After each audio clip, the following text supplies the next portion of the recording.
Yes, and welcome back to The Controversial Mom. I'm your host, Emily Jones. And last week, I took a slight pause on highly political, highly controversial topics, but no need to worry. I'm back at it again this week because there's been a burning topic in the news cycle this past week that we really and truly need to talk about, and that's the passage of the NDAA, or the National Defense Authorization Act. And while this act does not technically send money to any particular program, it does authorize the policy, which will then lead into appropriations, probably within the next couple months or so. This is a big issue for a lot of reasons, and mainly for a lot of Republicans that are true conservatives, or what the media likes to call MAGA. Let's go back a couple months when Trump was sworn in and we started the DOGE and started going through all of these programs, and we found like hundreds of thousands upon millions of fraud, waste, and abuse. And we were all irate to know that so much of our tax dollars were being wasted on these ridiculous programs. And we were very frustrated about all of that, but we were very happy that we finally found it and we're fixing the problems and we're stopping all the waste. Only to fast forward to, a couple months, almost a year later, and we have this NDAA that's passed out of the House.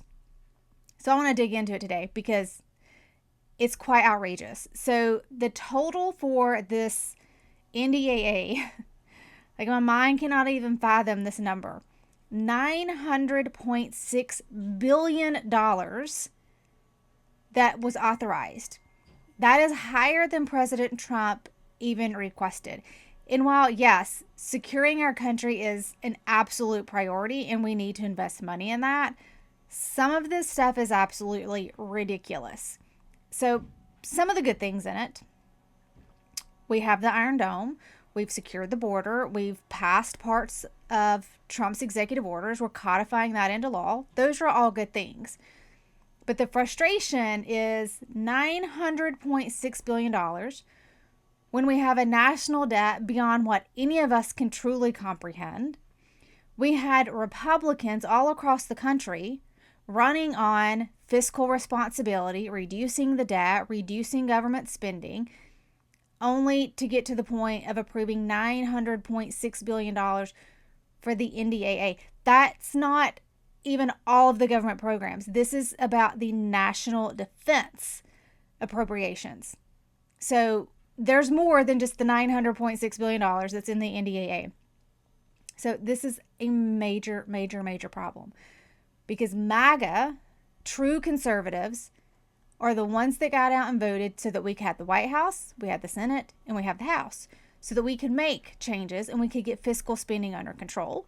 But not even a full year later, it's like the old Republican Party has come back with a vengeance, and they've forgotten about you and me, the little guys, the ones that are out there working every single day, and you're taking our tax dollars and wasting it on stupid crap, of which we will talk about. So I've kind of watched this in the headlines this week, but it wasn't until last night that it really ticked me off. And it was over something so silly and stupid, but very significant in everyday stuff that we're dealing with. So it's Christmas time. My son has a Christmas party at school.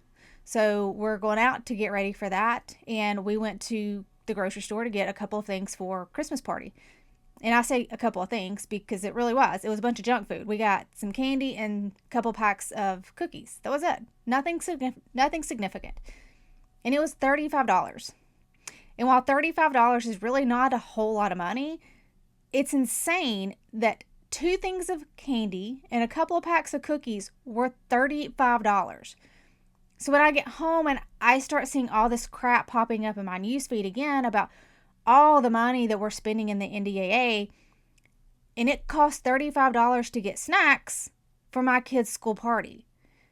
Imagine what full families are having to pay for groceries every single week. And you don't have to imagine it because that's who you are. You feel this. So it is beyond frustrating that we're authorizing $900.6 billion on the NDAA while it costs $35 for some junk food for a kid's Christmas party. So let's get into exactly what it is that we're authorizing all of this for. The first one that most of you have probably seen because lots of people are angry over this one, and it is the continued funding of Ukraine. Pretty sure we voted to end the war in Ukraine and stop funding the atrocity that is happening in this part of the world. Pretty sure we did that, yet here we are almost a year later authorizing $800 million to Ukraine over the next 2 fiscal years. Basically, it breaks it down into 400 million this year and then 400 million next year. That's a lot of money to a country where we already know they're stealing the money. There's zero accountability because MTG tried to get an audit of this, I don't know how many times, and they couldn't do it. But we're continuing to funnel more money to this country, knowing that it is being siphoned off and lining the pockets of God only knows who, and not actually defending innocent people in this country. The money's actually being funded through a program called the Ukraine Security Assistance Initiative. That was a new one on me. It sounds like it's got good intentions. All things do, right? It is to train Ukrainian forces, provides equipment and advisory support, i.e. contractors, and it allows Ukraine to acquire weapons and supplies from U.S. manufacturers. So I will say silver lining is it does not put boots on the ground in Ukraine, at least American boots on the ground in Ukraine. So if we're going to find the positive in any of this, that would be one of them. We're not funding troops to go over there. But $800 million to Ukraine after we voted for people that ran on the idea or the promise of getting us out of this war. Not even a year later. Now, here's the one that really bothers me a lot. Y'all know that I am like hyper focused on technology around kids and AI and all of the horrible things that this does to our brains. This one, of course, no one's talking about, but it is probably the one that bothers me the most, even above Ukraine. And that is AI for mental health and support services of troops. So all the things that we're fearful of with AI and the fact that it can develop a conscience, it can start manipulating data and more or less just getting into our heads. They're doing it in the NDAA right there in the open and no one is talking about it. So what the NDAA does when it comes to AI and mental health for our troops is it calls on the Pentagon, and I'm quoting here, to prioritize the development and incorporation of AI to keep pace with constantly evolving nature of mental health needs across the forces. So basically, it is creating applications, AI-based applications, that will go into healthcare and personnel support. So if a troop has some type of traumatic experience in the field, which happens unfortunately way too often, and they have PTSD or any other type of mental health reaction, we're now developing programs that put AI into the doctor's seat to help these people deal with their trauma.